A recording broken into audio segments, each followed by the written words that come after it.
In the humble village of Willowbrook, Bella was born into a family that struggled to make ends meet. Her father, a woodcutter, earned a meager income, while her mother toiled as a seamstress. Bella, the youngest of three siblings, spent her days gathering firewood, helping her mother sew, and dreaming of a life where she wasn't perpetually hungry or cold. Despite her circumstances, Bella had a spark of resilience that set her apart. She loved to sing, her voice carrying through the village like a melody of hope. The villagers would pause their work to listen, often marveling at how someone so young and burdened could create something so beautiful. One stormy night, tragedy struck. Bella's father slipped while cutting wood and suffered a fatal injury. His absence left the family in despair, with Bella's mother now the sole breadwinner. To survive, Bella's siblings left home to work in a nearby town, leaving Bella and her mother alone to fend for themselves. The next few years were a blur of hardship. Bella and her mother worked tirelessly, but it was never enough. The landlord, a cruel man named Gregory, often threatened to evict them. Bella would cry herself to sleep, wondering if life would ever improve. One day, while gathering herbs in the forest, Bella stumbled upon an older woman struggling to carry a basket of flowers. Without hesitation, Bella offered her help. The woman, dressed in tattered clothes, looked at Bella with a curious glint in her eyes. "You're kind-hearted, my dear," the woman said, her voice soft yet commanding. "What is your name?" "Bella," she replied, brushing a strand of hair from her face. The woman smiled, handing Bella a single blue flower. "Take this. It may bring you luck."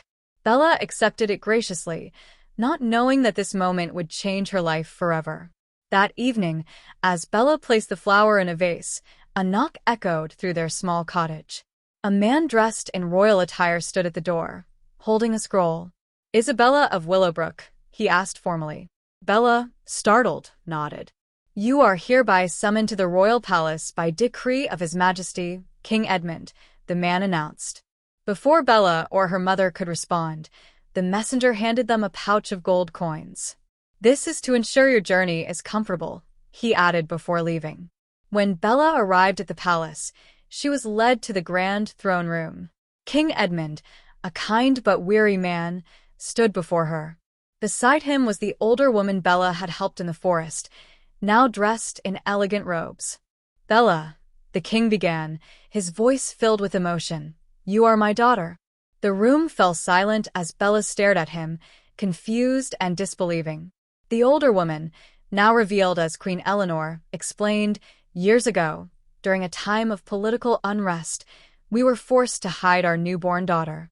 We placed you in the care of a loyal servant, but she passed away, leaving you with another family. We have been searching for you ever since." Bella's heart raced.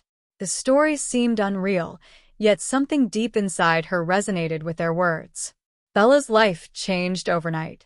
She went from a small, cold cottage to a grand palace filled with warmth and luxury. Despite her new surroundings, Bella struggled to adjust. She missed her mother, who chose to stay in Willowbrook, and felt out of place among the court's opulence. But Bella's resilience shone through. She used her experiences to connect with the kingdom's people, especially the poor. She started initiatives to improve their lives, earning her the title of the People's Princess. Years later, Bella returned to Willowbrook to visit her mother. With tears of joy, she shared stories of her journey and the changes she had made. As Bella walked through the village, children followed her, singing the songs she once sang as a poor girl. She smiled, knowing that her struggles had not been in vain. Bella had become not just a princess but a beacon of hope, proving that even the humblest beginnings can lead to greatness.